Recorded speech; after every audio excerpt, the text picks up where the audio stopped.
누가복음 4장 말씀에서 예수님께서 이 땅에 오신 이유, 이것에 대해서 분명하게 말씀을 하십니다. 내가 이 땅에 온 이유는 하나님 나라를 전파하기 위해서 왔다. 이게 하나님의 예수 그리스도를 이 땅에 보내신 이유고 또 예수님의 사명이었죠.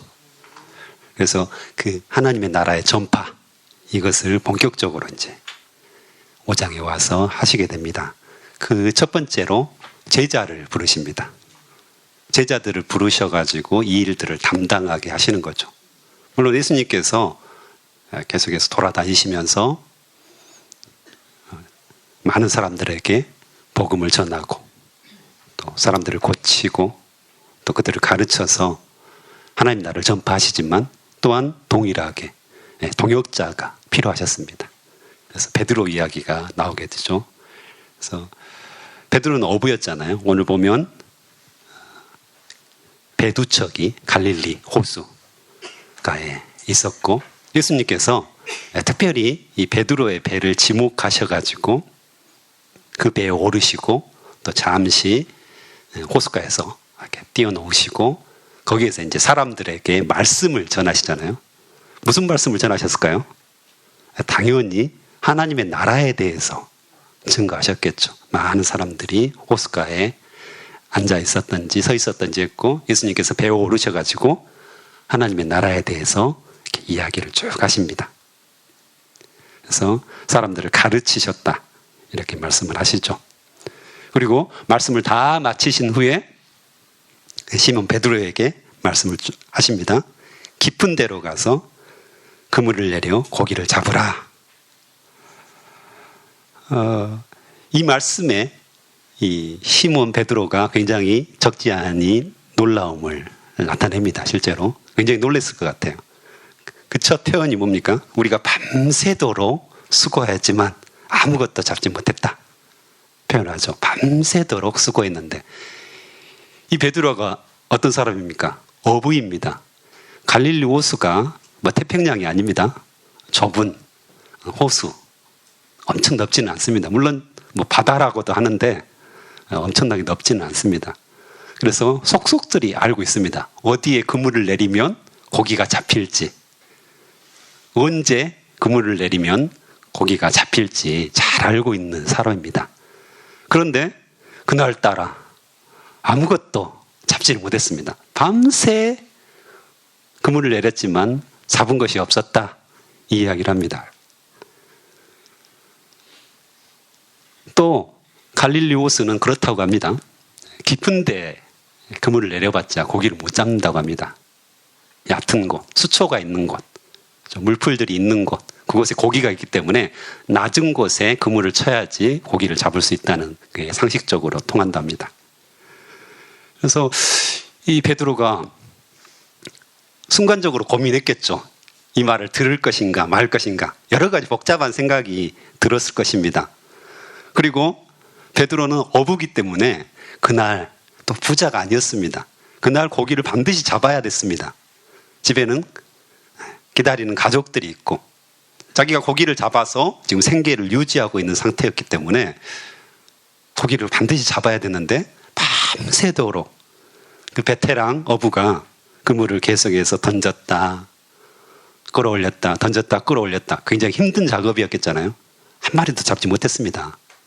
그런데 이 베드로가 놀라운 결정을 합니다. 그러나 밤새도록 제가 수고해서 아무것도 잡지 못했지만 그러나 선생님의 말씀대로 그물을 내리겠습니다. 선생님의 말씀대로. 무슨 말씀일까요? 네, 이 배 위에서 방금 전에 배 위에서 사람들에게 했던 말을 들었던 것입니다. 물론 열심히 그물을 싣고 있었기 때문에 여러 가지 마음이 있었겠잖아요. 조금 전에 이제 허탕쳤잖아요. 지금 집에 들어가야 되는데 아무것도 지금 가지고 들어갈 것이 없고 고기를 반드시 잡았어야 되는데 왜 내가 못 잡았지? 이런 고민들 때문에 아마 예수님의 말씀이 스쳐 지나갔을 것입니다. 열심히 자기 작업을 하고 있었으니까요. 그런데 그것을 들었다는 것입니다. 스쳐 지나갔지만 그 말씀을 듣고 선생님의 말씀대로 내가 그물을 내리겠다는 것입니다. 그 예수 그리스도의 말씀이 권위가 있었고 힘이 있었고 이 하나님의 나라에 대한 그 말씀의 능력이 있었다는 것을 잘 알 수가 있습니다. 그래서 그 말씀대로 하니 고기를 그물이 찢어질 정도로 많이 잡게 되었다. 성경은 그렇게 기록하고 있습니다.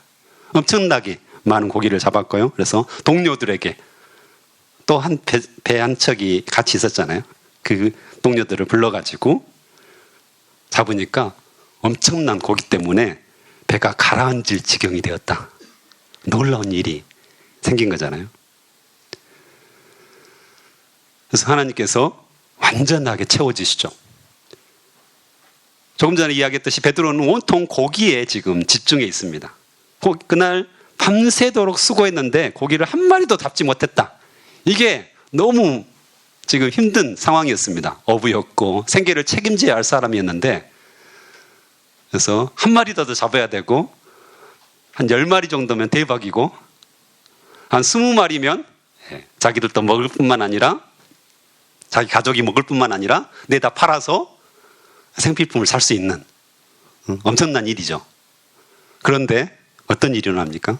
배가 가라앉을 정도로 이건 뭐 팔아서 한 달 정도 아니 2달 정도 6개월 정도는 먹고 살 만큼 큰 엄청나게 많은 고기를 잡게 됩니다.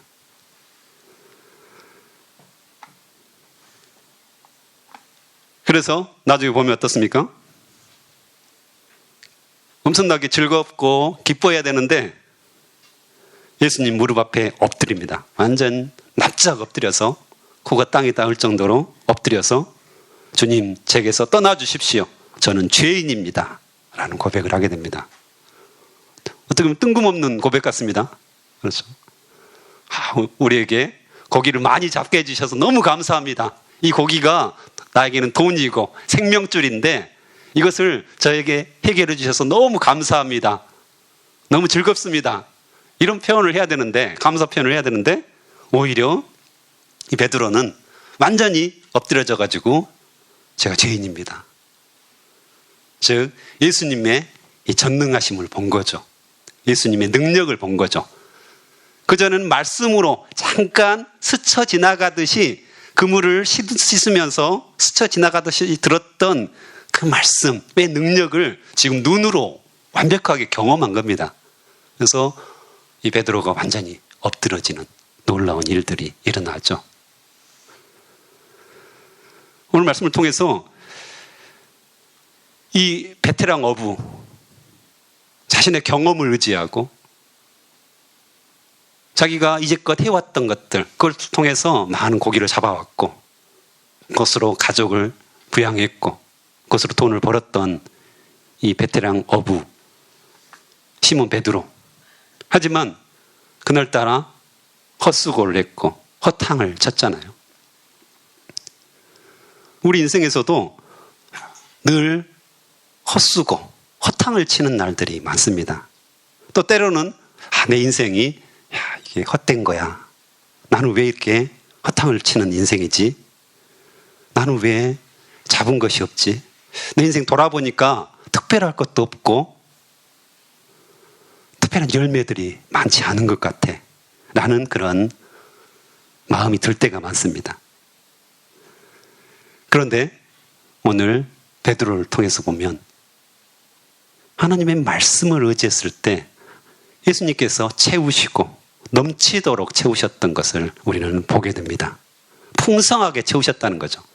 단순히 베드로가 원했던 것, 그 정도가 아니라 그 이상의 것들을 하나님께서, 예수님께서 완벽하게 채우십니다.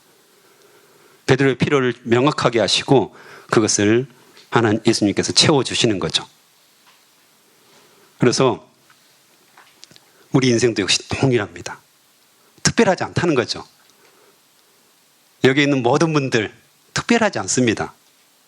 하지만 예수님께서는 우리를 잘 알고 계십니다.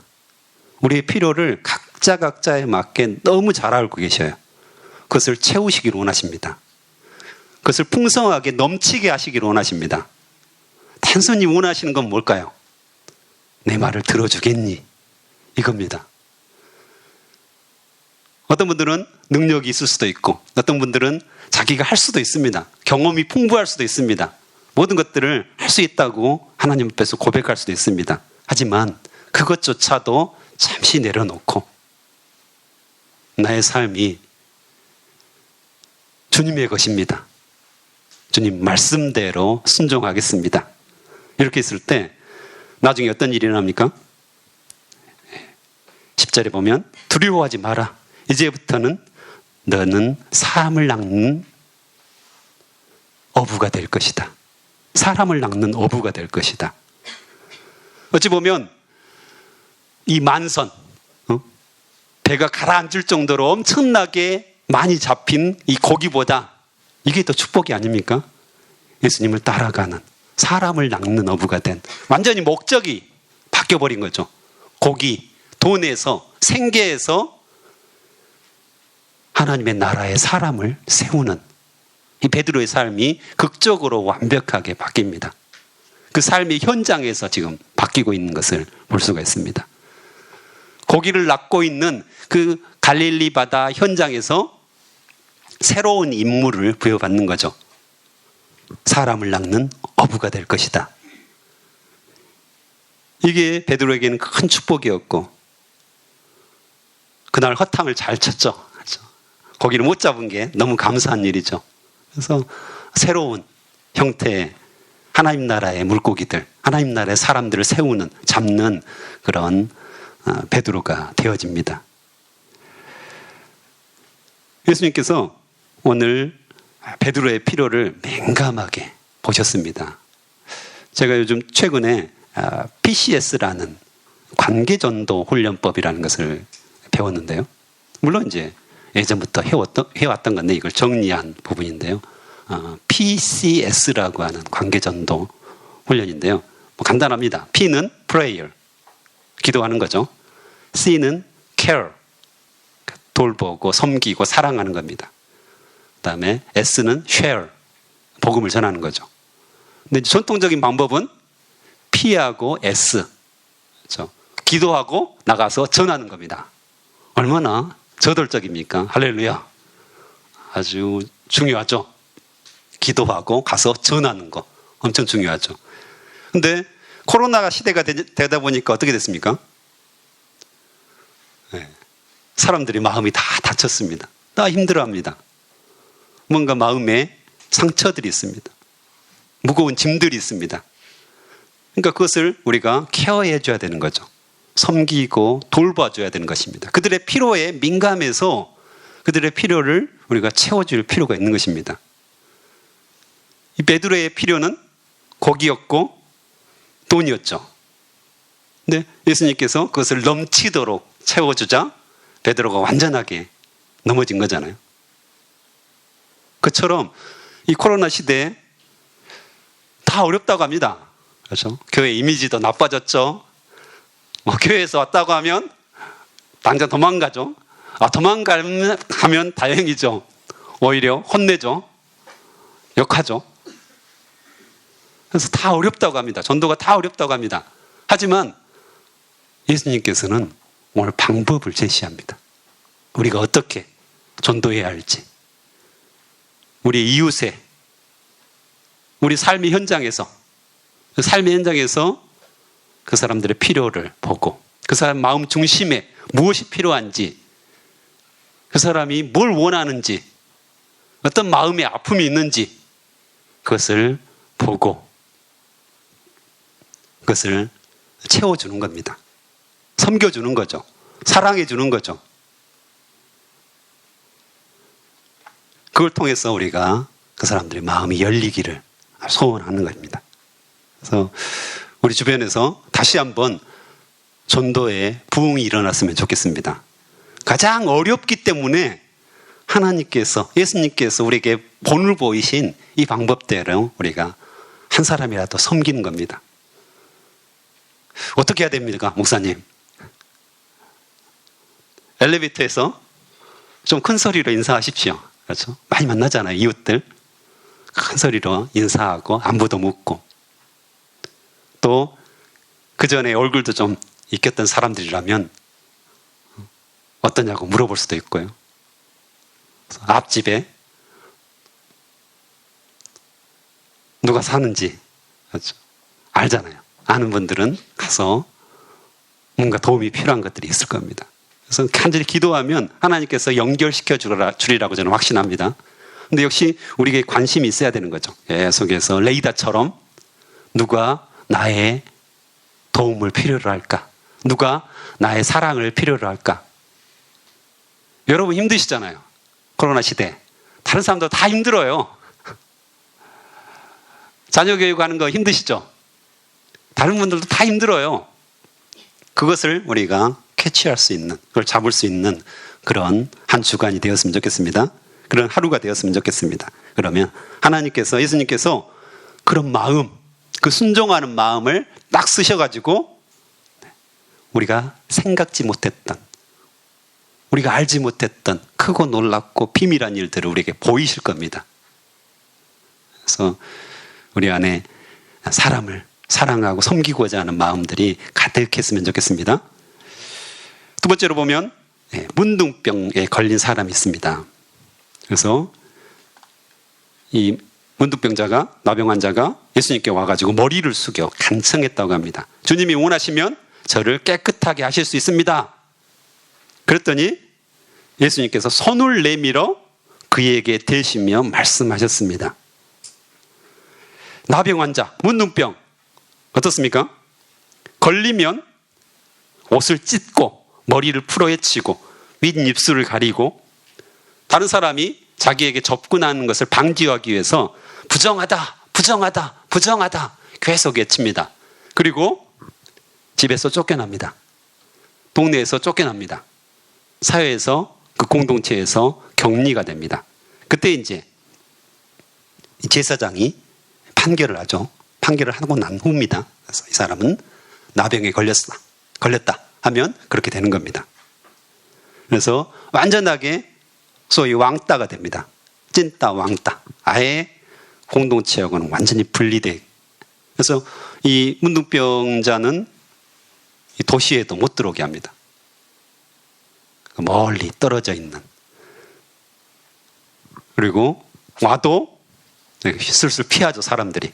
절대 만지면 안 되잖아요. 전염병이라고 생각했기 때문에. 그런데 오늘 예수님의 모습은 어떻습니까? 손을 내밀고 그에게 대신다고 합니다. 이것도 율법적으로도 그 당시에는 금하는 거였습니다.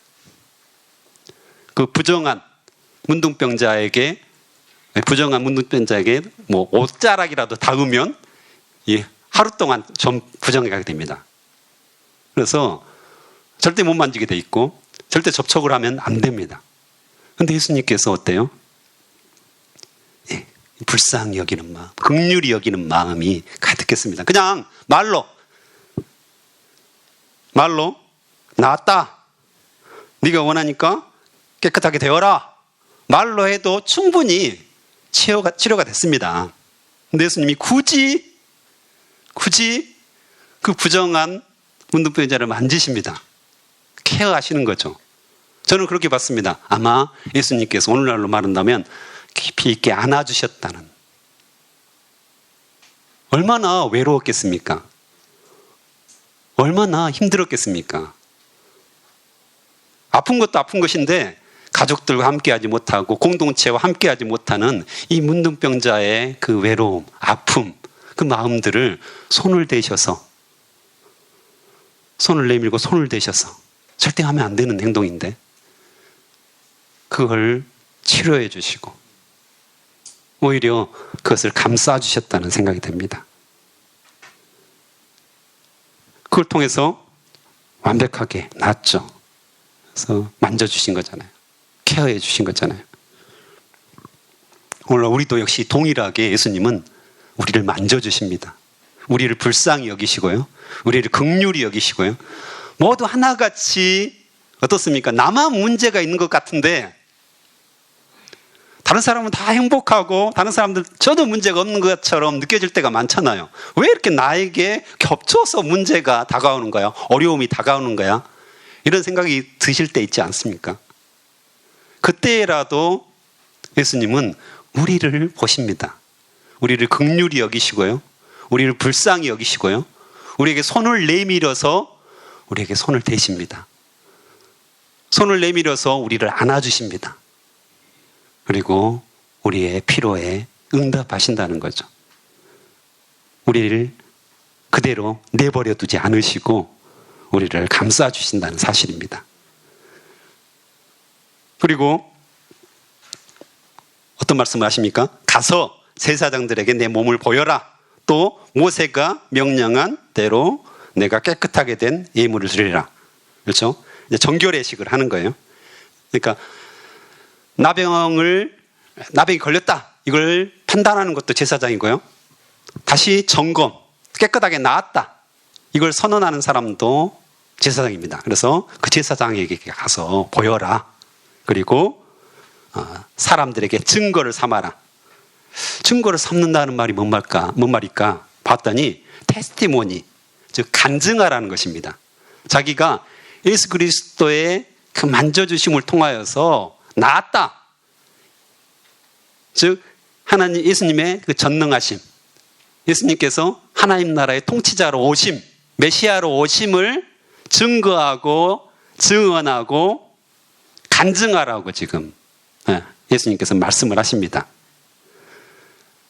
그런데요, 이게 이제 다른 복음서에도 나오거든요. 마가복음에도 나오고, 다른 복음서에 보면 정확하게 나와 있는데 이 사람이 안 갑니다. 불순종을 해요. 오히려 사람들에게 가서 소문을 냅니다. 얼마나 좋았을까요? 상상을 해보십시오. 코가 떨어져 나가고 귀가 떨어져 나가고 손가락이 다 없어졌는데 그것이 다 새살이 돋아가지고 옛날 모습대로 돌아온 거예요, 지금. 할렐루야. 음성 나환자 그런 모습이 아닙니다, 지금. 코가 떨어져 나가는 상태에서 나은 정도가 아니라 다시 코가 만들어진 거예요. 귀가 만들어진 거예요. 할렐루야. 놀라운 일이 일어났으니까 얼마나 기뻤겠어요. 그걸 가지고 사람들에게 막 이제 나았다 소문을 내기 시작해요. 예수님의 의도하고는 전혀 다른 방향으로 지금 간 겁니다. 사람들의 관심은 뭐예요? 생명이 살아났다? 이것보다는 이 사람이 기적이 일어났다. 이것에 관심을 갖습니다. 사람들이 더 몰려와요. 엄청나게 몰려오죠. 그전에도 많이 사람들이 몰려왔지만 이 문둥병자가 나았다는 이 사실을 알게 됐을 때 얼마나 많은 사람들이 몰려옵니까? 그래서 결론적으로 뭡니까? 복음이 막힙니다. 더 이상 사람들에게 예수님이 드러내놓고 하나님의 나라를 전파할 수 없게 돼요. 무서운 일이 일어나는 거죠. 그래서 예수님께서 한적한 곳으로, 즉 광야로 가서 오늘 마지막에 보면 홀로 기도하셨다고 말씀하십니다. 예수님의 의도는 하나님 나라를, 또 예수 그리스도의 능력을 간증하고 전하기로 원했는데, 전도하기로 원했는데 오히려 반대의 일들이 일어나게 된 겁니다. 불순종한 거죠. 예수 그리스도의 말씀에 정확하게 순종했다면 복음이 계속해서 증거됐을 텐데 이것이 막히게 됩니다. 전도 사역이 완전하게 막히게 되죠. 그런데 예수님은 또 한 길을 내십니다. 우리에게 중요한 것을 가르쳐 주시는데요. 복음 사역이 막혔을 때 어떻게 하셨다고요? 광야로 가서 기도하셨어요. 할렐루야. 조금 전에 코로나 상황으로 어려운 상황이라고 했잖아요. 우리가 케어할 대상, 섬기고 사랑해야 할 대상을 찾았어요. 딱 갔는데 문전박대를 당하죠. 그 사람들이 웰컴합니까? 교회에서 오셨습니까? 집사님 오셨습니까? 광산교회 너무 좋은 교회군요. 저를 전도하러 이렇게 왕림해 주시고 감사합니다. 뭐 잔치를 벌리면서 좋아하실까요? 그럴 리가 없잖아요. 그건 우리의 희망사항이죠. 막혀 있는 겁니다. 예수님은 뭘 제시하는 겁니까? 네, 골방에서, 광야에서, 아무도 없는 곳에서 홀로 하나님과 독대하면서 기도하라는 것입니다. 그 기도가 능력이 있다는 것입니다. 복음을 전하는데 능력이 됩니다. 예수 그리스도의 능력의 원천이 바로 기도에 있다는 것을 우리가 분명하게 알 수 있는 것입니다. 하나님의 나라를 전파하기 위해서, 우리가 사람들을 섬기고 사랑하기 위해서 자연스럽게 기도가 필요하다는 것을 몸소 보여주시는 거죠. 다 막혀 있습니다. 어찌 보면 내 인생도 막혀 있는 것 같습니다. 사람들과 관계도 막혀 있는 것 같고, 경제 활동도 막혀 있는 것 같고, 집에 가도 가족들과의 어떤 소통, 대화도 막혀 있는 것 같고, 모든 것들이 막혀 있고 되어지지 않고 헛되고 허탕친 것 같고, 이때 예수님이라면 어떻게 하셨을까요? 우리에게 분명한 인사이트를 허락하신다고 저는 확신합니다. 그래서 이 시간 정말 모든 것들이 막혀 있는 이 상황, 어떻게 해야 할지 모르는 상황, 이런 상황이 있으십니까? 하나님께 나아가십시오. 그게 답이라고 예수님께서 우리에게 모범을 보여주십니다. 그래서 이 새벽 기도가 풍성해졌으면 좋겠습니다. 여러분의 모든 피로, 답답한 것들, 막혀있는 것들 하나님께 다 아뢰고 그분이 해결하실 수 있는 전능하신 분이라는 것을 온전하게 보여주시는 거거든요. 그분을 찾았으면 좋겠습니다. 함께 기도하겠습니다. 하나님 아버지 감사합니다.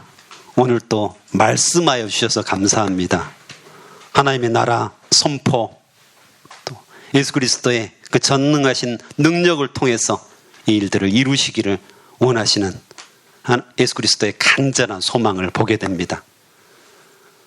당신께서 아버지요, 우리를 얼마나 사랑하시는지 또한 보여주셔서 감사합니다.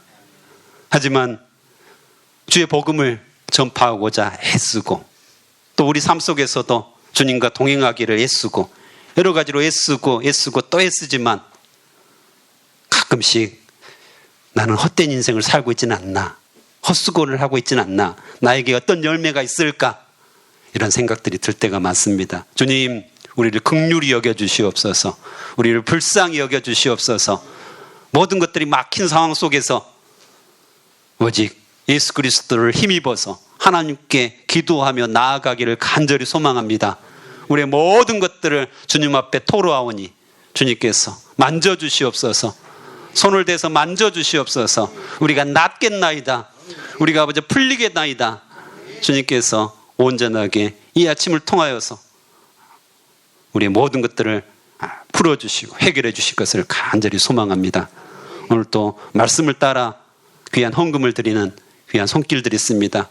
그들의 소망을 주님께서 알고 계십니다. 이미 들으신 줄 믿습니다. 주님께서 역사하여 주시옵소서. 감사합니다. 예수님의 이름으로 기도합니다. 아멘.